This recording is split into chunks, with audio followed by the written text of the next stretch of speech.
বন্ধুরা, এই ক্যাপসুলগুলো আপনারা তো খান, আপনাদের মাথায় কি একটা প্রশ্ন এসেছে এটা পেটে ডাইজেস্ট হয় কি হয় না?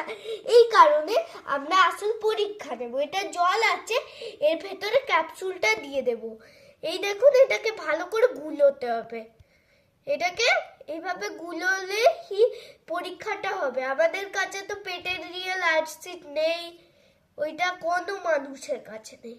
এই কারণে গাইস এটাকে এইভাবে মিলতেই যেতে হবে। যদি এটা গলে যায় মানে আমাদের রিসার্চটা ঠিক। এই দেখুন, এটা আমরা এতক্ষণ ধরে রেখেছি, এটা ধীরে ধীরে গলছে, কিন্তু দেখুন কত থলথল করছে।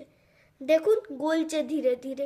এটা একটু শর্ট ব্লগে দেখাতে পারি না, এই কারণে একটুখানি এই লং ভিডিও চাই আমাদের। এই দেখুন এত থলথল করছে।